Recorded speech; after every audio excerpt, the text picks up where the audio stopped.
afternoon, everyone, and thank you for joining today's webinar as part of the Pediatrics Neonatology Grand Rounds series hosted by the Pediatric Center for Research, Education, Quality, and Safety. We're delighted to have Dr. Rachel Greenberg join us for today's Grand Rounds webinar. So without further ado, I'll pass the virtual mic over to Dr. Greenberg to kick off today's session. Hi, good afternoon. Thank you so much for the opportunity. Thanks to the organizers for inviting me to speak today. I'm excited to share with you all my thoughts on early onset sepsis and how it is changing. This is my disclosure slide. I provide some consulting services, but none of them are related to the content of this presentation. So my objectives today for you all are, when you're done listening to my talking, that you'll be able to describe changes over time in the epidemiology of early onset sepsis in infants, and that you'll be able to apply evidence-based evaluation and management strategies of early onset sepsis in infants. The caveat is that this is a huge topic, and it is not possible for me to adequately cover all of the literature that's out there in 45 to 50 minutes, or what I'm aiming for. But I'll do my best to give the highlights of what I think is an important foundation in this topic and what's new and interesting in early onset sepsis. So first, I'm going to start by talking about changes over time in epidemiology of early onset sepsis, or EOS, as I'll be referring to it throughout the talk. Much of the data in this realm has come from cohort studies, so either prospective or retrospective studies that have been done by the CDC or the NICHD Neonatal Research Network or the Vermont Oxford Network. So I'm going to be switching back and forth among these data sources to what happens to be convenient for the time period or the population that I'm talking about. And I'm going to rely heavily on a lot of the work done by colleagues who have done the most recent work in this area. And some of these are the really great landmark studies to demonstrate how things have changed over time, and have really helped drive our management of infants. Overall, I think, understanding these studies is so important to be able to understand the scope of what we're dealing with in this disease, and what I think a lot of people think of as one of the bread and butter topics of newborn intensive care. So with a title that promises to tell you about how it's changing, I'm not going to disappoint, and I'm going to start with a little bit of history. So back in the 1980s, the incidence of early onset sepsis, or EOS, was around 2.4 per 1,000 live births.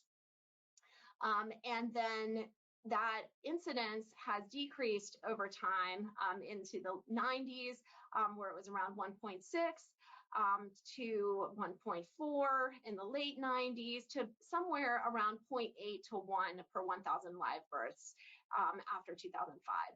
And so a lot of this decline is actually due to the introduction of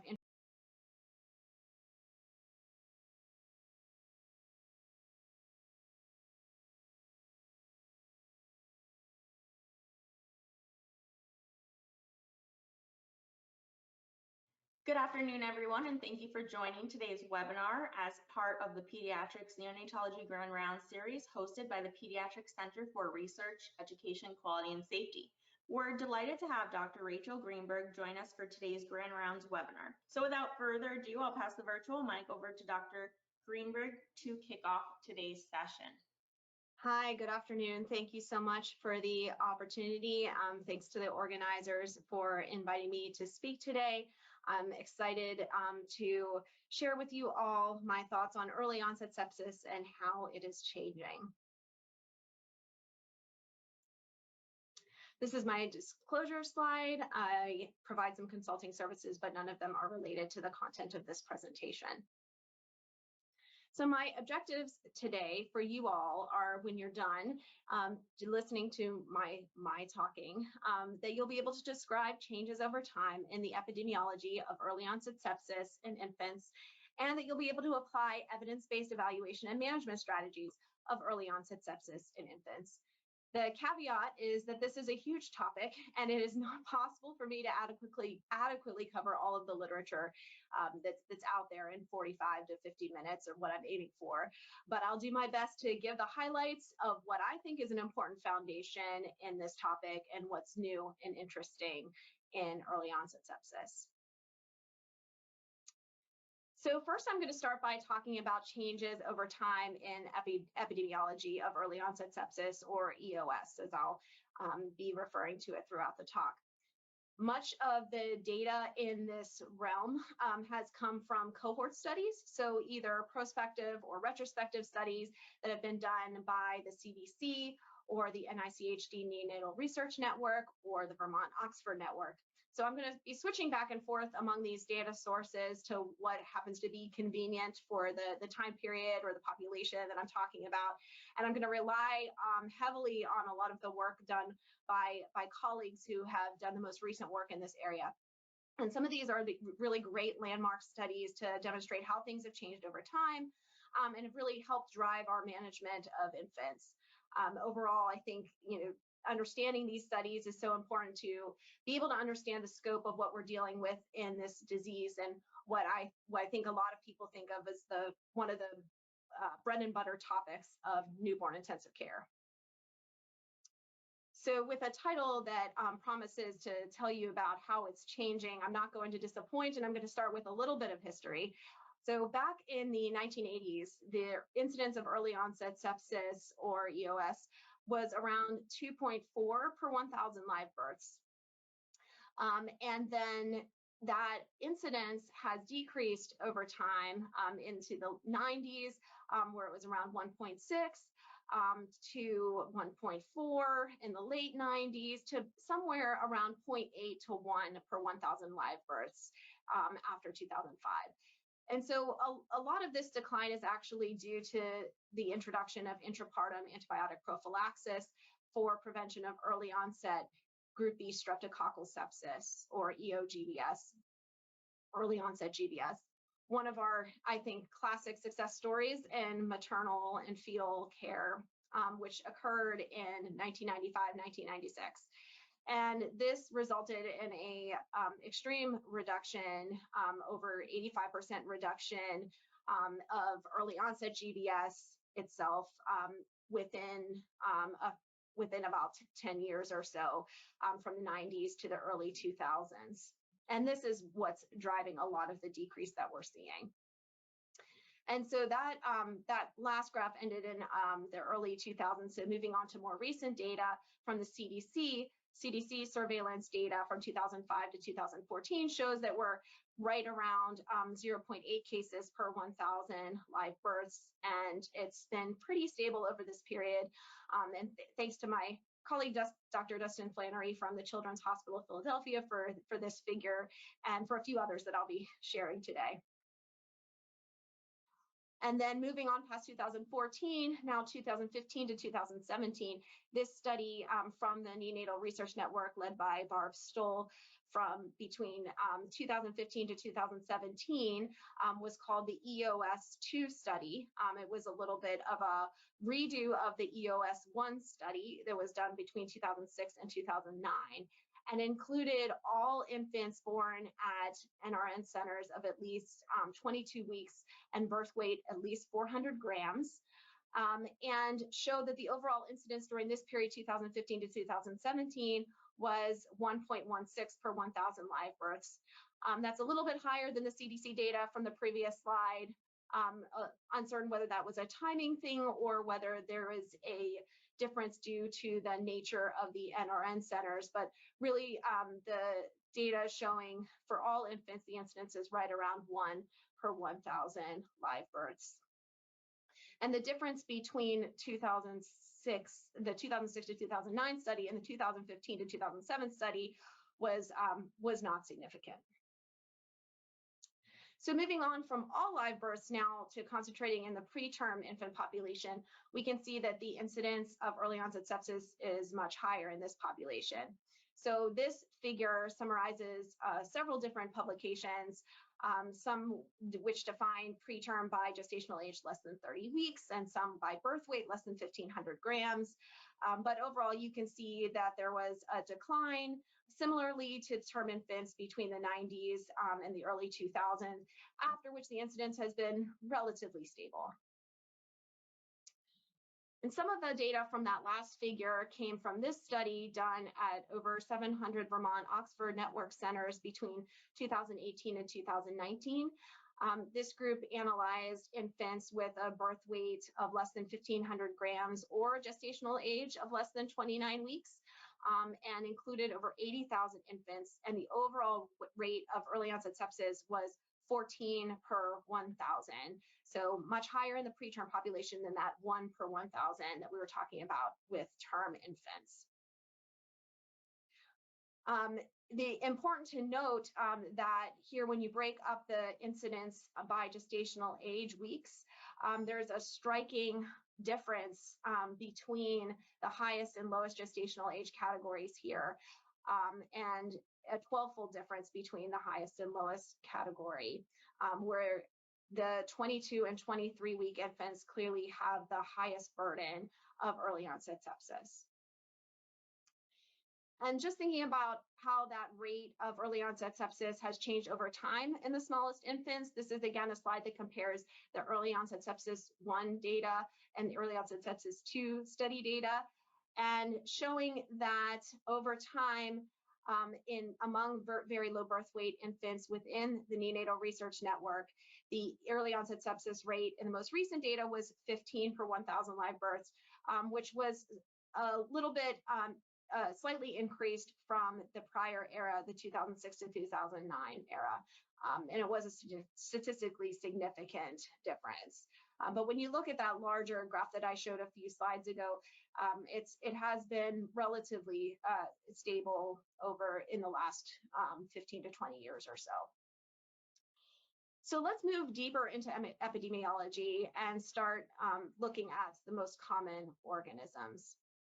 So in this 2020 report, again, that EOS2 data that took data from 2015 to 2017, you can see among all gestational ages that there's a pretty even distribution of group E strep and E. coli, with E. coli actually accounting for 35% of cases compared to GBS of 30%.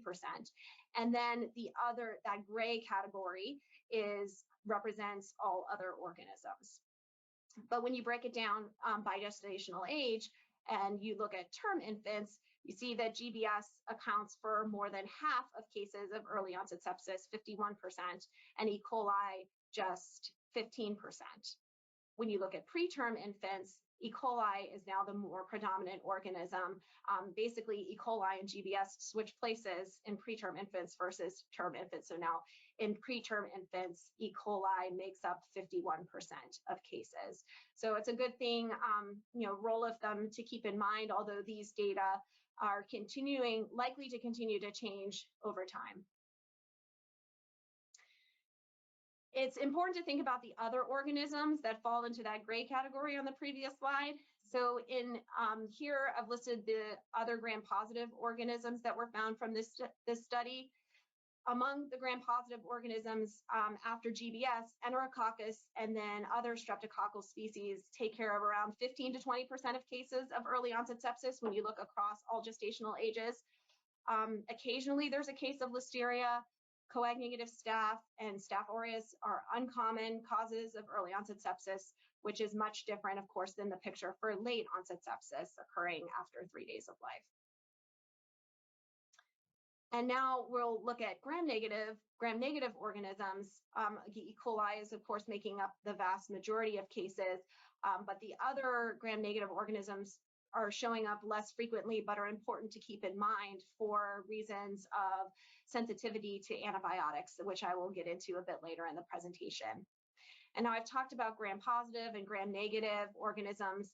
It is important to note as well that fungal organisms accounted for early onset sepsis in around 2% of the cases in this study from 2015 to 2017.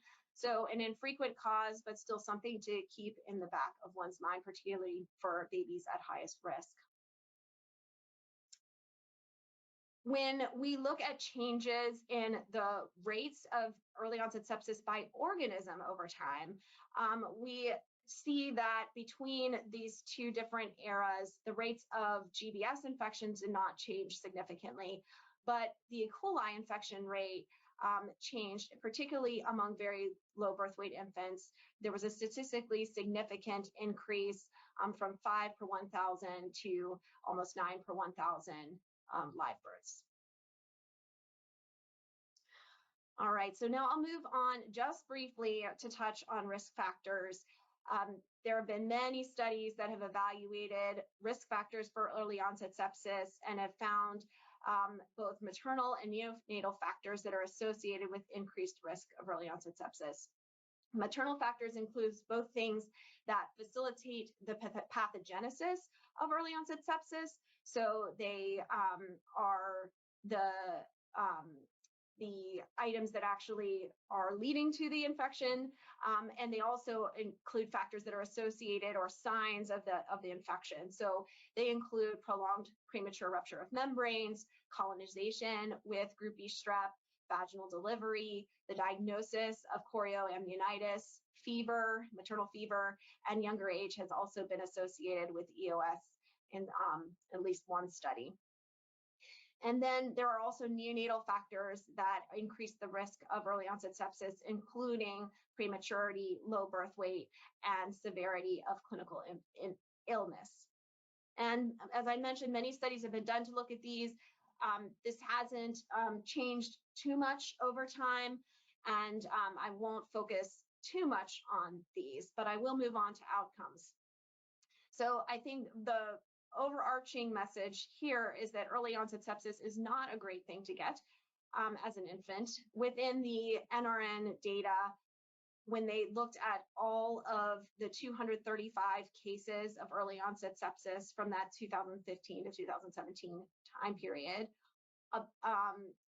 16% of infants with EOS died, and half of those deaths occurred within the first 3 days of life.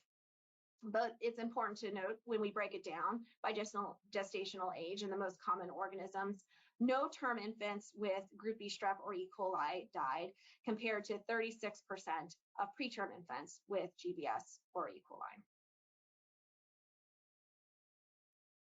Looking at another data source, so the Vermont-Oxford network, they showed that survival was also less in infants with early onset sepsis, so 68% in infants with early onset sepsis compared to 90% of infants without early onset sepsis. And this was all infants who are, again, premature, either less than 1,500 grams or less than 30 weeks gestational age. And in addition to mortality, results showed that infected infants who survived were more likely to have some of the major neonatal morbidities in adjusted analyses, including chronic lung disease, brain injury, and ROP, which have been associated in other studies with increased risk of neurodevelopmental impairment and later death. I also wanted to touch on briefly the fact that outcomes of sepsis definitely vary by setting. So this figure is from a study that I did in collaboration with some colleagues in Singapore. We performed a systematic review and meta-analysis on case fatality rates among young infants less than 90 days with sepsis. So it involved both early onset and late onset sepsis. But I think the main message I wanted to get across here is across these 240 studies from 77 countries, among the high income countries, the mortality associated with sepsis seemed to be decreasing over time, while overall there was a slight increase in mortality over time when we looked at case fatality rates across the studies, which is primarily being driven by the rates in lower income countries. So certainly mortality is going to, and other outcomes are going to vary by setting. All right, so I'm going to shift gears now from epidemiology and move on to how to identify infants at the highest and lowest risk of early onset sepsis. And when you think about risk assessment and management of early onset sepsis, there are several decision points to consider. So should you be treating at all? If you choose to treat, what medications should you choose? And if whatever medications you choose, what duration should you treat for? How long? So starting with that decision on whether to treat or not. And this is an important decision. It wouldn't be important if antibiotics had no unintended side effects, then there would be no problem with treating everyone, except for maybe financial costs. But we live in a world that we know that antibiotics do have unfortunate side effects. So we have to weigh the risks of administering antibiotics and making that choice versus not. With infected infants, that risk-benefit ratio is easy. We know if we could identify infected infants, we know that they're going to benefit from antibiotics that kill the bacteria that's causing their infection. But uninfected infants will, by definition, not benefit from antibiotics and may be harmed. We know that antibiotic administration is associated with a reduction in the biodiversity of bacteria that are present in the microbiome. It reduces antibiotic administration, reduces colonization with normal flora, the good bacteria, and promotes proliferation of pathogenic organisms. We also, when we administer antibiotics, we select for antibiotic-resistant organisms, which is not great for that infant later on in their course, who's more likely to have drug-resistant infections, but also not great for other infants in our unit as well, as these bacteria become more prevalent. And then the administration of antibiotics and antibiotic exposure promotes pathologic immune responses, and studies have shown that this can lead to organ damage due to inflammation and altered growth and development as well. And so that's probably part of the physiologic explanation for why we've seen reports that antibiotic exposure early on can be associated with bronchopulmonary dysplasia development, with the development of atopic diseases like asthma and allergic diseases, as well as even later in life obesity.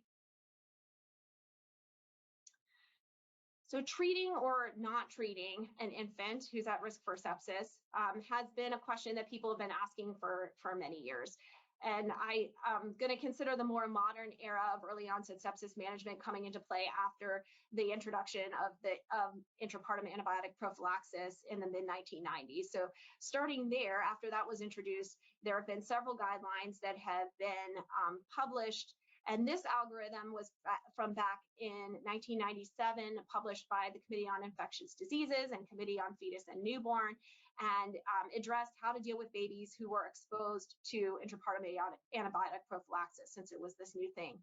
But this algorithm was already suggesting that infants who did not show signs of sepsis could potentially be spared full sepsis evaluation. And then in 2002, the CDC guideline updated this algorithm to add the full diagnostic evaluation for infants born to mothers with suspected choreo. And in addition, the full diagnostic evaluation was importantly noted to include a lumbar puncture. So kind of variations on this algorithm were employed across the country. And then in 2010, I remember these guidelines well because they came out when I was a pediatrics resident. These guidelines expanded to include all infants and start with clinical symptoms. So not just infants with choreo, and not just infants who had been exposed to maternal antibiotic prophylaxis, but you could kind of manage all infants using these guidelines. And of note in these guidelines, maternal choreo is not enough to buy the full diagnostic evaluation, and instead limited evaluation was recommended. And I remember this is a pretty big deal because basically overnight, pediatric residents went from doing LPs on every infant whose mom had choreo to many fewer. So we started thinking about more and more about stewardship. And then finally, I've brought you up to the present. So in 2018, the AAP published guidelines and split those for term and preterm newborns. And so you could see those published in Pediatrics in 2018. And these most recent guidelines were much less prescriptive in terms of the algorithmic approach, and they offered 3 different options for risk assessment. The first they offered was actually more consistent with that traditional algorithmic approach that utilized maternal and infant risk factors to decide who would receive an evaluation in empiric antibiotics. A limitation of this approach is that many extra infants continue to be flagged for empiric antibiotics. The second approach is the use that was recommended was the use of multivariate risk assessment or risk calculators. And the Kaiser risk calculator is probably the most well-known and well-used of those. At this point, it's been prospectively validated and has been shown to decrease antibiotic use without increasing adverse outcomes longer term. And then the third option is a sepsis risk assessment based on serial clinical examination, which can also be combined with the other 2 methods of risk assessment. So identifying infants at risk and then serially following them with clinical examination. And individual centers have used this method successfully and been able to decrease antibiotic use with this method as well. So I think as all of that we were talking about was with these 2018 guidelines is really the term population. And in term infants, the goal is really to decide which infants you need to give antibiotics. And it really should be the vast minority given the low risk of sepsis, early onset sepsis in that population. Moving on to preterm infants, the frame shifts a little bit because clinical observation is really not reliable to detect early onset sepsis because preterm infants have so many other reasons that they may have clinical instability. And so just to quote the guidelines here, which I think summarize it well, the objective of early onset sepsis risk assessment among preterm infants is therefore to determine which infants are at the lowest risk for infection and who, despite clinical instability, may be spared administration of empirical antibiotics. So then the objective becomes how to determine which infants are at low risk versus high risk. And there are some criteria that were put into the guidelines based on largely, I think, on a neonatal research network study that was published in 2017, showing that delivery characteristics of extremely preterm infants can be used to identify those with lower incidence of early onset sepsis. And by using those, we can decrease antibiotic use for about 1/3 of infants that fall into this preterm category. So the low risk criteria include being born by cesarean section delivery due to maternal non-infectious illness or placental insufficiency. And there can't be labor or attempts to induce labor and no rupture of membranes before delivery. So those are the low risk criteria. The high risk criteria include being born preterm in the setting of maternal cervical incompetence, preterm labor, premature rupture of membranes, if there's a concern for intrauterine infection, or if there's an acute onset of unexplained non-reassuring fetal status. For the low risk category, those are the infants, despite their clinical, their clinical status that might be consistent with their preterm birth, that they could be considered to be monitored without cultures and antibiotics. High risk infants would warrant a blood culture and empirical antibiotics. So how well does this type of categorization work? Well, work done by Dr. Flannery and colleagues classified over 7,500 infants who had a blood culture among all gestational ages between 2009 and 2014 at 2 different hospitals. And they found when they classified them into low risk and high risk cases, they found that among the high risk cohort, there were 41 early onset sepsis cases, but among the low risk cohort, there were 0 early onset sepsis cases. So there have been other papers also published to show how risk categorization can help differentiate who needs antibiotics and who may not. But this I think these data are reassuring that there are some, that this can be done in some cases. All right, so a bit of an aside, and I'm not going to dwell too much here, but wouldn't it be nice if we had some other clue of whether infants had early onset sepsis, and we didn't have to rely on the culture results or wait on them? We would just have some other clue. And I think this is a little bit of the holy grail that we've been searching for, but haven't found yet. I think investigators and clinicians have tried to use biomarkers for a long time to help them guide decisions on early onset sepsis, risk assessment. And people have tried to use the white blood cell components and ratios of different components of the white blood count, procalcitonin, a lot has been published on that, as well as C-reactive protein. And many of these will actually correlate with infection, but are also affected by other clinical factors not related to infection, and therefore, kind of as an overall summation of biomarkers in early onset sepsis, the sensitivity and specificity are fairly limited. And I have a couple of slides presenting some data from a secondary analysis of that neonatal research network EOS2 data that was led by my former fellow Ryan Kilpatrick. We evaluated the proportion of neonates with early onset sepsis for whom a CRP was obtained by center. And we put them on a graph here. So on the y-axis, the percent who had CRP obtained. These are all infants with early onset sepsis by center on the x-axis. And it turns out you can do this for a lot of management choices in neonatology and come up with a graph like this. And CRP obtainment is no exception. So there was quite a bit of variation. For example, in centers 1 through 4, none of the infants with early onset sepsis had a CRP obtained, whereas in centers 17 and 18, 100% of the infants with early onset sepsis had a CRP obtained at some point within the first few days. And this is,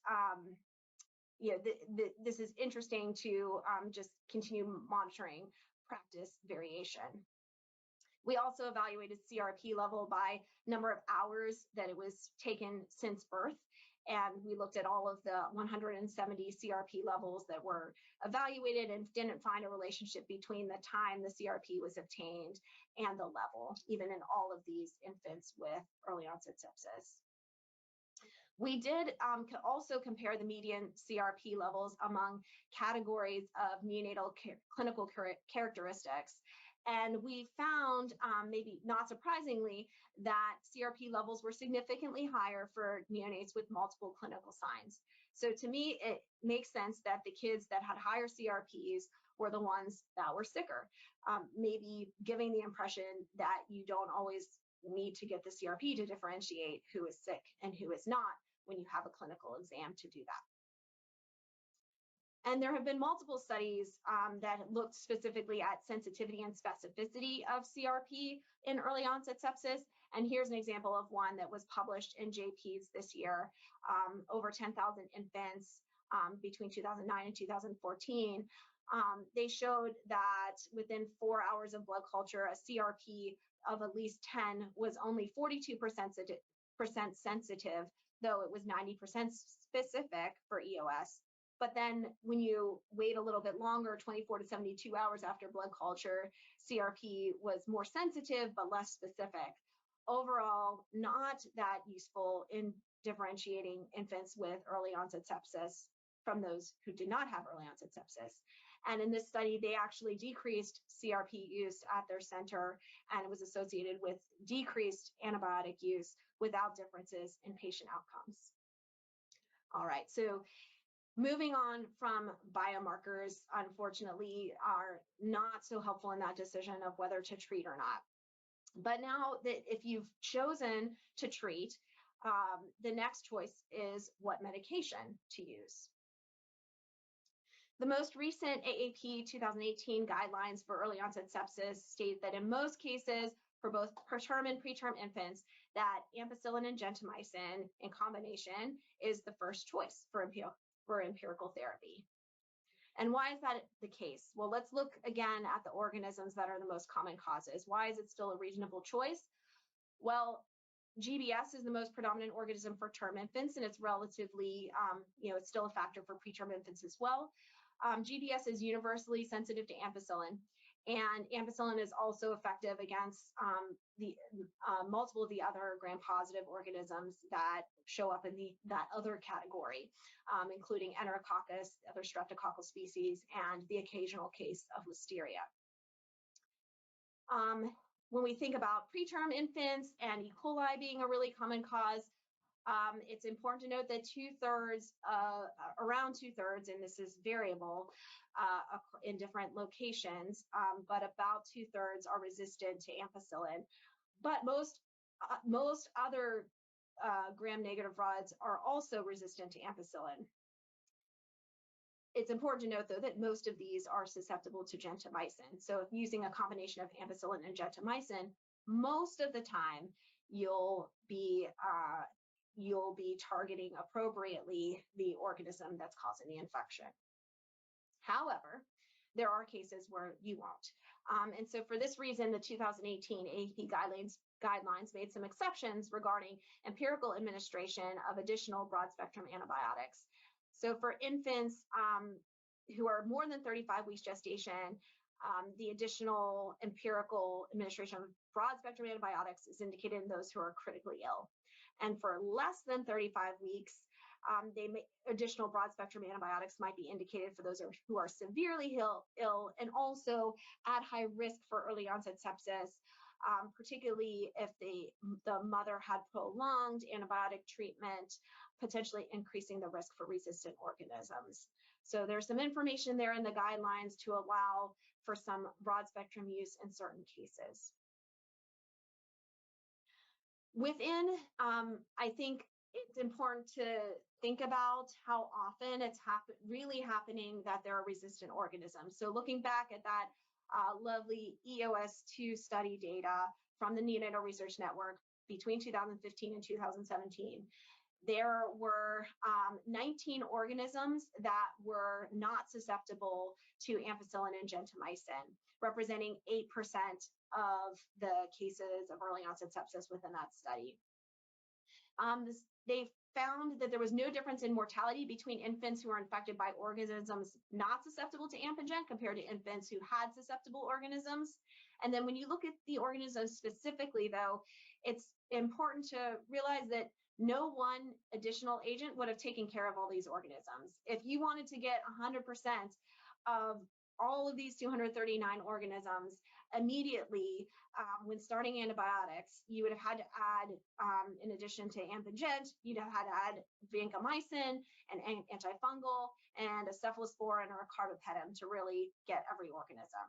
So that's a lot of antibiotics to add for every early onset sepsis case, which is why it's important to keep these in the back of your mind. Who is at risk, at the highest risk for a positive culture, and who is going to be at highest risk for one of these organisms that could be resistant. So that's a picture in the US as far as resistance, but what about globally? So we know that multi-drug resistant species are being encountered much more commonly, even in early onset sepsis. This particular figure is from a study out of China that looked at organisms between 2015 and 2022, but there are quite a few reports of outbreaks of resistant organisms in NICUs across other countries as well. So the takeaway is this: I think that the evolution of these multi-drug resistant organisms, it's not really in the US yet, but it's likely to come. It probably is coming. And it's, on the one hand, it's evidence that we're using too many antibiotics and breeding these resistant organisms, but on the other hand, used as proof that we need to use more antibiotics because there's resistant organisms. So I think it's important to know your risk at your local institution for the infants that you're taking care of. And for most cases, the risk is still probably low enough to justify not constantly using extended spectrum antibiotics empirically for early onset sepsis.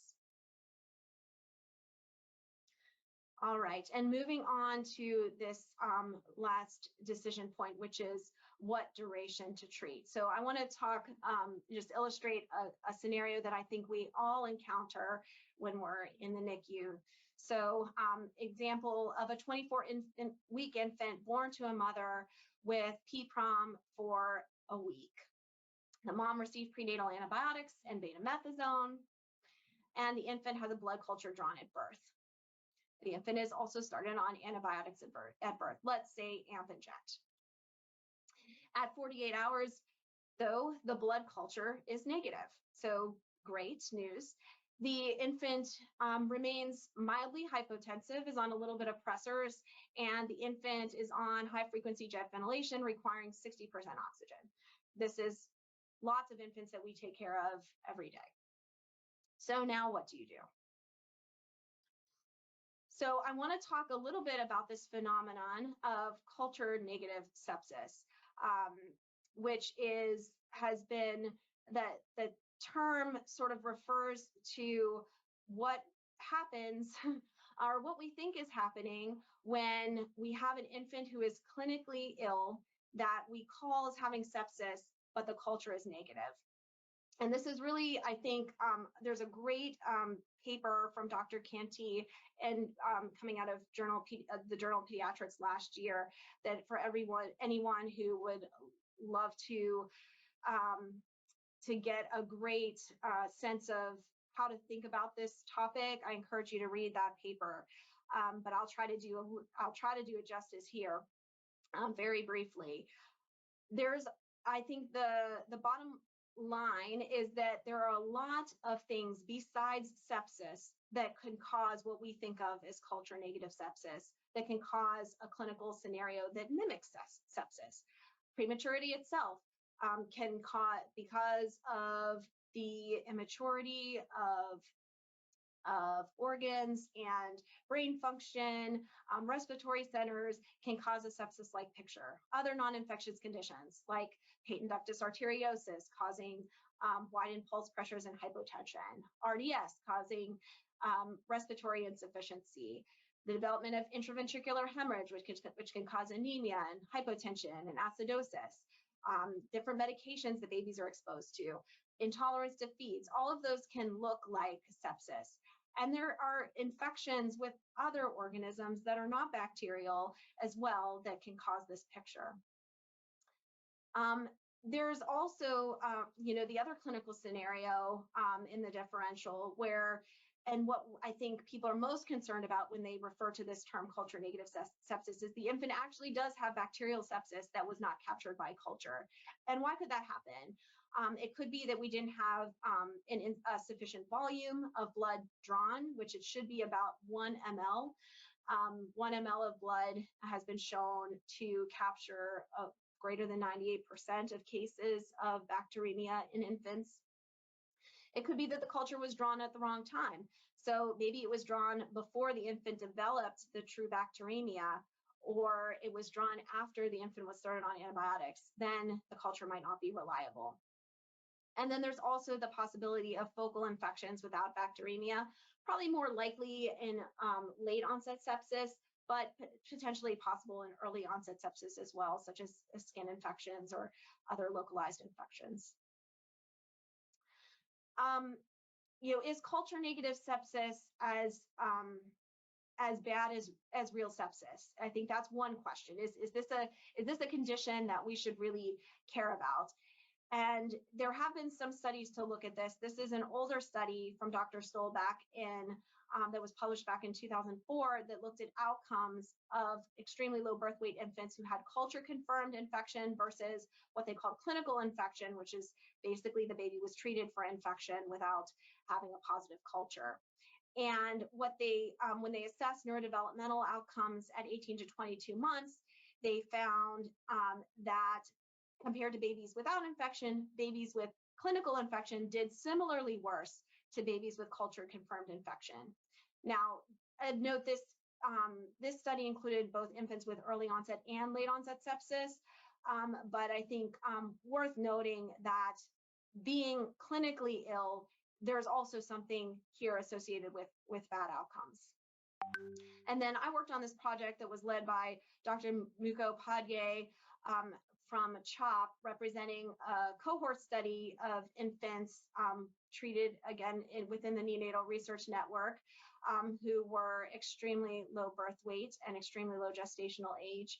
And here we divided neonates into 3 groups: those with early onset sepsis, those who experience prolonged antibiotic therapy, and in this case, I'm kind of calling that culture negative sepsis as well. These are infants that somebody thought were sick enough to get prolonged antibiotics, and those that didn't have prolonged therapy. And in this study, we found on adjusted analysis that early onset sepsis was associated with increased risk of death and neurodevelopmental impairment among these infants compared to those who had culture negative sepsis and those who did not have prolonged antibiotics at all. And there was no difference found in our primary outcome of interest of death or neurodevelopmental impairment among infants without early onset sepsis who were managed with or without prolonged antibiotics. And then for death, there were similar, the outcome of death, there were similar results among the 3 groups. So in summary of these data, it seems that having suspicion of infection, having symptoms of infection or signs of infection is not great, but it's unclear. In some cases, it looks like the outcome could be similar to babies with early onset sepsis, or maybe early onset sepsis, having culture confirmed early onset sepsis is a little bit worse in some outcomes. But regardless, you're in this situation of the case that I presented, where the culture is negative, and you've got an infant who still looks like they're sick. And if the infant had gotten better in those 48 hours, you might think to yourself, well, great, I was treating something. I'll go ahead and continue the antibiotics because they worked. And then alternatively, if the baby didn't get better, you could also think to yourself, well, I'm not brave enough to stop the antibiotics now. But here's the problem. If this baby, there's a lot of things that could cause this baby to be sick that aren't sepsis. And for all of these things, antibiotics won't help and might even harm. And particularly if one of these diagnoses that is treatable is missed. So I think, in this work, the separate work done by Dr. Mukhopadhyay that I was part of as well, there was the term defined culture negative conditions, which I think is perhaps less of a misnomer than culture negative sepsis, since many of the conditions that cause this phenomenon are actually not really sepsis, and maybe somehow gives less pressure to give antibiotics to treat this in all cases. All right, so why am I belaboring this culture negative sepsis point? We've already given antibiotics, the baby's already been exposed. Does duration actually matter? And it turns out it does seem to. So I'll talk a little bit about duration here. In this paper that by my division chief, Mike Cotton, that was done with the Neonatal Research Network, they looked at the median duration of empirical initial antibiotics among extremely low birth weight infants, and found that it was quite variable among centers, just like many other things in neonatal practice. And interestingly, the median duration was 5 days overall, and no center had a median initial duration in this group of infants of less than 3 days. So this is a little bit more historical data from up through 2001, I believe. And you can see that my own institution had the longest median duration of 9.5 days. So this story of the prolonged duration of antibiotics and outcomes is very interesting to me and has several chapters and nuances. So I'll talk a little bit about that. So in this first iteration of the study with led by Dr. Cotton and his colleagues, they looked at extremely low birth weight infants from between 1998 and 2001, and they looked at that initial empirical antibiotic treatment course as both continuous days of exposure and as also a categorical value, whether it was prolonged at least 5 days or not.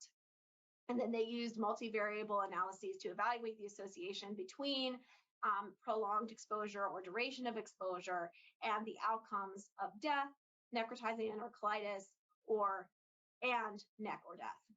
And what they found was that among these infants, over half received prolonged therapy, and each empirical treatment day was associated with an increased odds of death, NEC or death, and prolonged therapy was associated with increased odds of NEC or death and death.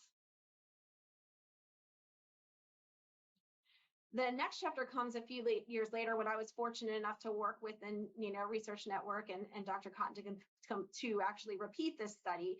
And this was a cohort study of infants from 13 centers of the Neonatal Research Network who were born between 2008 and 2014, extremely low birth weight.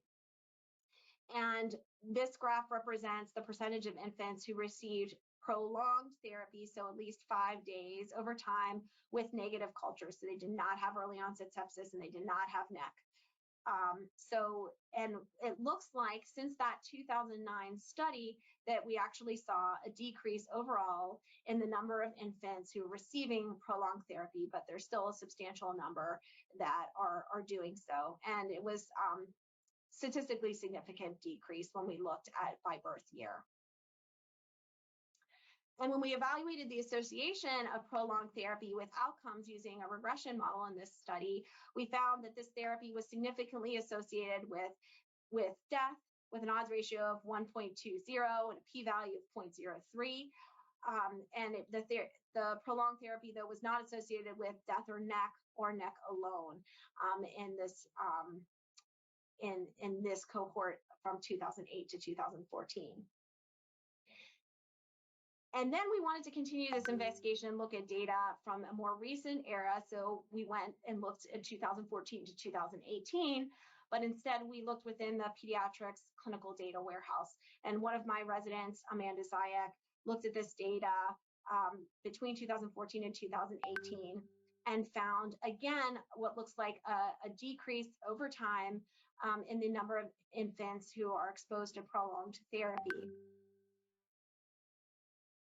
And then we did an adjusted analysis and found some different results.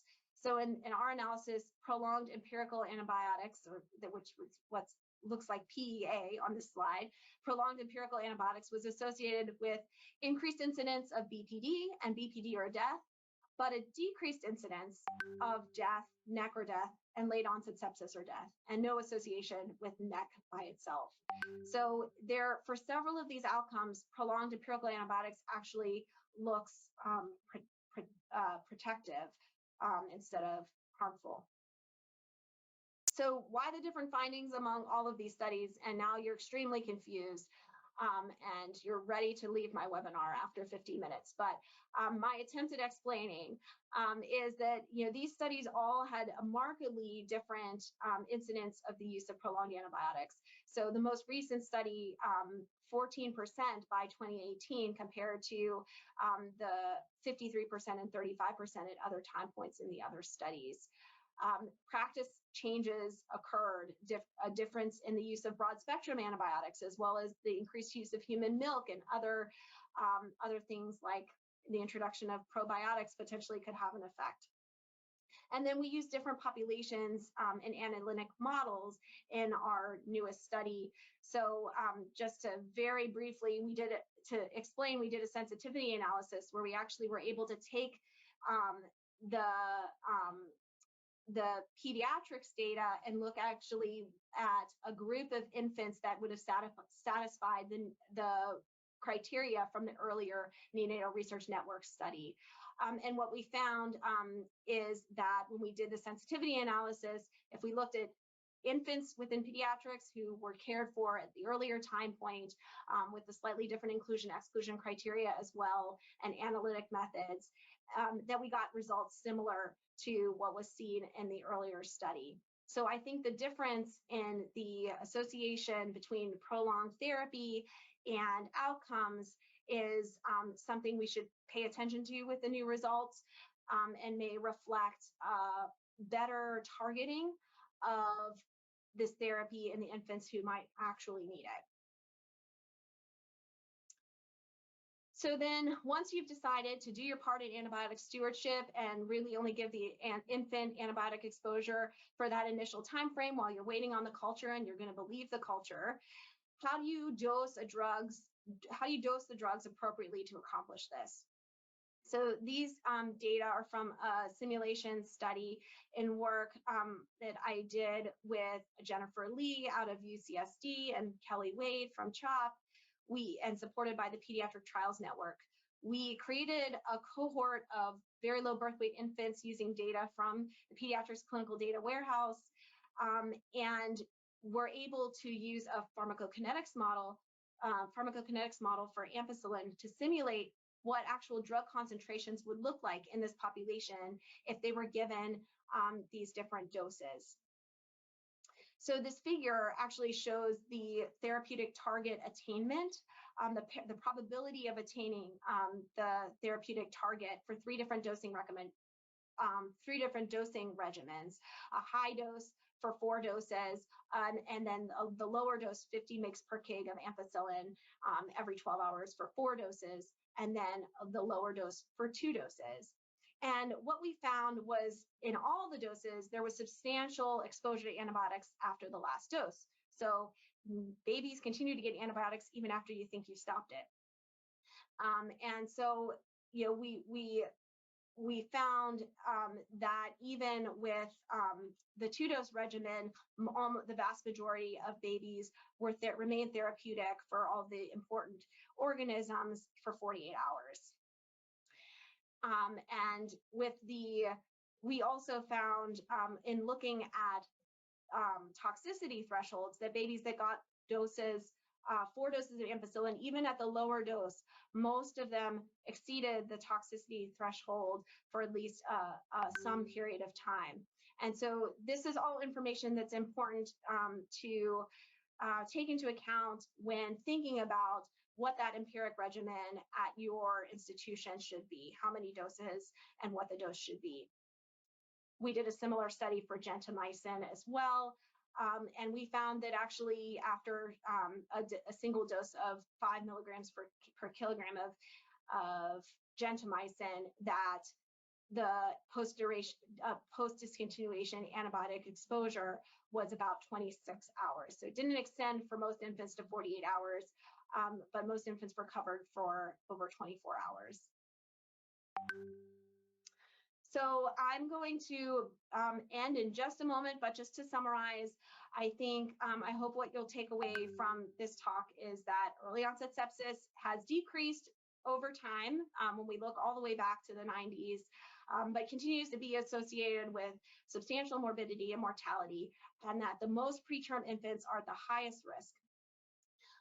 Antibiotic stewardship is essential to be thinking about on the individual patient level, so you prevent harm from administering too many antibiotics or too broad spectrum antibiotics, and overall to prevent the development of resistant organisms. And I hope I've given you some data today that you can use to help guide your own decision making, because I like this image, but our own experience is rarely the whole truth. So resisting the urge to make a decision based on what just happened in most recent memory, and using the evidence to guide. And I'm going to end on a note to show the work we've done at Duke to try to do this and listen to the evidence, some of which we've been able to generate ourselves to try to get better. So I showed you how long our median duration of antibiotic exposure used to be in our premature infants. So over time, we've gotten better. So this is 2016 to 2023, and the percent of newborns on antibiotics has gone down over time. And we're still working on duration, so I think that's gotten better as well. You can see on the y-axis the percent still on antibiotics at 72 hours. We're varying here between, somewhere between 10 and 20%. We've come a long way even between 2001 and 2016, and I think we're still improving here as well in the last 5 to 10 years. So that's where I'll stop. I wanted to acknowledge these folks, Dr. Clark, for his mentorship, as well as the invitation to present, and Drs. Flannery, Puopolo, and Wade for their work on this topic, and their generous sharing of some material, and Dr. Cotton as well for his contributions to my my learning, and for a few of the slides as well. So thank you so much. Lots of references to refer to, and I'll take any questions in the last couple of minutes. So one of the questions is, but even with high-risk infants, the percentage of early onset sepsis is still very low. How do we, make the decision? And you kind of reviewed this, but you can restate it. How do we identify those culture negative, clinically septic babies? Yeah, I think that's the crux of a lot of the decisions that agonize us day after day in the NICU. What do you do after when you have a negative culture and you have a sick baby? What are the chances of that baby having an infection that you haven't really picked up? And if you look at that paper by Dr. Canty, there's a really great sort of numerical probability, some assumptions given in terms of what percentage of what's the likelihood of having such a low concentration of bacteria in the blood, and that if you got enough blood in the culture that you would have missed it, and what's the likelihood of all these the stars aligning so that this baby actually did have bacteremia and you missed it, and it's actually pretty low. And then when you take that into all of that into account, in most cases, if you have a negative culture pre-antibiotics, then you, I think, are, it's a very reasonable to stop the antibiotics after that initial course. And then if the baby continues to do poorly, or you have further concerns for infection, to reculture at that time and potentially restart antibiotics. But continuing the antibiotics without data to suggest that we're probably in most cases not helping, though we think we are. Okay, Dan Ellsbury asked, what do you think about the utility of cord blood cultures in the evaluation of early onset sepsis? And he also says, excellent presentation. Well, thank you. I appreciate that, Dr. Ellsbury. Using the cord blood for cultures is not a practice that that we do locally, but that I've heard about presented. It's not something that I feel that I've read deeply enough about to make a great informed recommendation on. But I think having there would be some advantages in terms of getting that culture early, but is there a risk of contamination?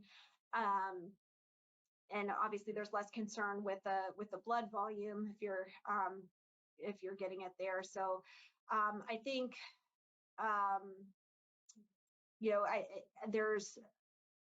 there's more story to be told there, and I'll leave it at that.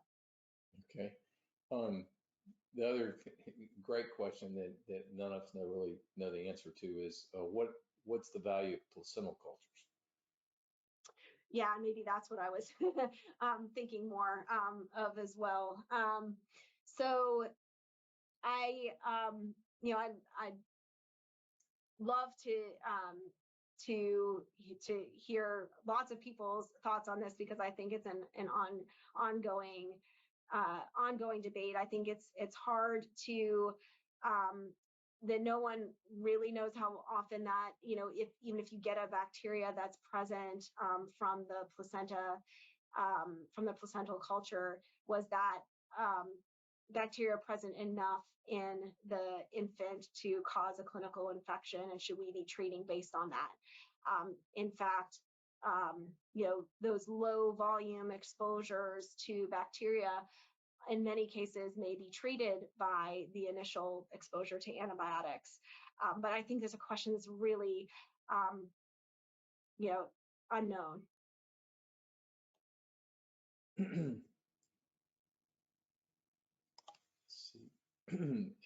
So the other question that has come up in a couple of the different folks that are asking questions is, what other cultures should you be obtaining? For early onset sepsis, the question about you addressed LPs, but how about urine cultures? How about surface cultures? Do any of those other cultures help you in finding who to treat and how long to treat? And I'm going to leave that question with you. I have some answers too, but. Yeah, I don't know. I think the incidence of urine infection or getting anything useful from the urine that's not a contaminant, particularly it's challenging to get in the smallest babies at highest risk anyway. It's probably pretty low there. Other cultures that people talk about getting are endotracheal tube cultures, and I think a lot of these surface cultures or endotracheal tube cultures we have to be really careful about, because there's there's that possibility of contamination, and are we really catching something that's causing a clinical infection in the infant? Is it giving us an excuse to prolong antibiotic therapy when it's not actually needed? Now, if you have a sick, a very critically ill infant, and for whatever reason you're not trusting the blood culture, you have other signs, you really suspect pneumonia, then and you capture E. coli or GBS on a endotracheal culture, that could be helpful. But I think the number of times that actually happens is very small. So they're not a great answer, but those are just the things I hope folks can consider when they're thinking about whether or not.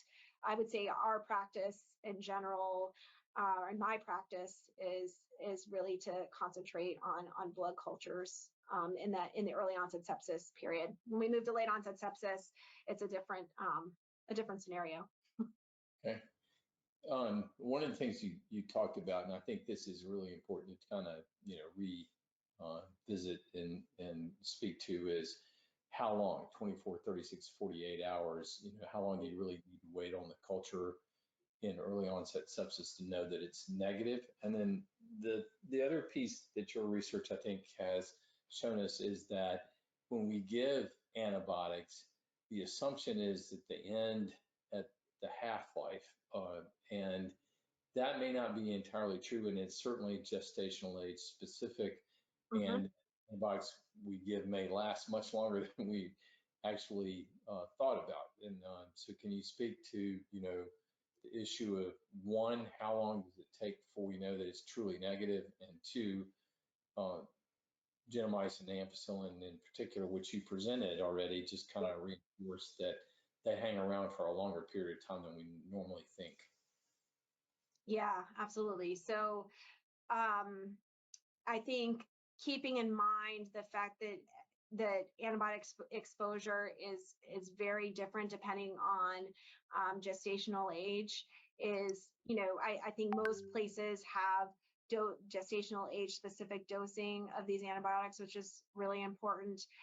But to keep in mind that how long they stick around after you stop is gestational age specific as well. So I don't think I started to rush toward the end of my presentation, but in the smallest babies, the 22 to 23 weekers, even compared to the 25 to 27 weekers, the smallest babies had a substantially higher exposure after, both during the receipt of antibiotics and after the antibiotics were stopped. So I think taking that into account is important. There's been a lot of work and data to suggest that doing a shorter course of this initial empirical antibiotic therapy is adequate, because in most cases, cultures of pathogenic organisms, you're going to get, they're going to turn positive within 24 hours, not all cases. But even the shorter courses, even 2 doses of ampicillin for most babies covers you for 48 hours. And if that's what you're truly aiming for, to have exposure for 48 hours while you're waiting for cultures, then probably those initial 2 doses of ampicillin are enough to cover you there without, and giving a good balance between, risk of the antibiotic and benefit of the antibiotic. And that even if a culture turns positive at 36 hours, you haven't lost anything. That baby still had therapeutic exposures to ampicillin during that time period. So, I think it's very reasonable to consider, and there have been some institutions that have moved to that shorter course of initial antibiotics. I think that has, the caveat is that I don't think that that's been prospectively validated. It needs more study to, truly show the safety of that approach. But honestly, we don't have a study showing the safety of the current approach. So we're just doing what we always did. Question comes up about congenital pneumonia and culture negativity. Always a difficult distinction to make between respiratory distress syndrome and congenital pneumonia. But when you're concerned that this could be a pneumonia and the culture is negative, how long do you treat? I think those recommendations, are pretty variable. I personally, in our institution, if we are calling it pneumonia without sepsis, we do a 5-day course. I think 5 to 7 days is not, is pretty typical. I think a lot of these diagnoses of pneumonia, though, are very challenging to make for the reasons that you described, that pneumonia can look like RDS and atelectasis and everything else. But there's a certain clinical picture, with secretions that represent that look like it, risk factors from the mom, putting together the clinical picture. That's why it's an art, and that's why there's not actually a rule for everything. I'm not gonna end the webinar by saying never treat, because there are babies that absolutely need this treatment, and that's the art of neonatology, is trying to use what data we have to figure out who those babies are. As always, there's the question, can you combine the CBC, CRP, or all these different things that we look at to come up with a better identification of the person who's actually septic? I'm gonna jump in there and say no, but I'm gonna let you. Yeah, I'm aligned with that as well. I and anyone who's on service with me knows that that screening CBC is never something they need to get for me when I'm on service, because I won't use it. I think it's too often used to, I would say in cases of sepsis, often the CBC is abnormal, but in most cases when the CBC is abnormal, it's not. And it's just, not that helpful. You could think about combining 1,000 different things and drawing a lot of blood from every baby, and then you're probably doing additional harm too. So my opinion, and since I'm in the webinar, I get to give the opinion today, is that those biomarkers are really not going to be that helpful in early onset sepsis, and you do better to make sure that you're using that blood to get a good volume for the blood culture and not using them for the biomarkers. So last question, and there are other ones, and I know Dr. Greenberg would be happy if you send her an email about some of these other questions. Is what to do with coag negative staff. You know, you got that first culture, it's coag negative staff, positive. You know, do you repeat the culture? You know, how long do you treat? How likely is that to be a contaminant? How do you know if it's a contaminant? You know, and this is early onset sepsis. We're not talking about late on. I mean, that's a whole different ball game. You know, a different issue. But early onset sepsis, what do you do with the coag? Yeah, it's really tough question, because I think we think that the coag negative staph is very, very rarely going to be a pathogen for early onset sepsis. But when you're faced there with a positive culture, what to do. So I think the thing in the best interest of antibiotic stewardship and safety for the baby, if you have a positive culture for coag negative staph, to repeat that blood culture. If it was coag negative staph and you started Ampagent, then you should not have treated coag negative staph. So if you get a negative culture, then the likelihood, that it's very likely that that wasn't contaminant, and you can stop your antibiotics. My practice is to start, if I did get a positive culture for coag negative staph, even in early onset sepsis, I probably would start vancomycin while I'm awaiting that second culture, assuming that that's going to be negative. Then there's the question about lumbar puncture as well, which is, anytime you have a positive blood culture and the early onset sepsis workup, you do need to do an lumbar puncture, and that gets a little bit grayer, I think, when you suspect a contaminant, but it is something to consider.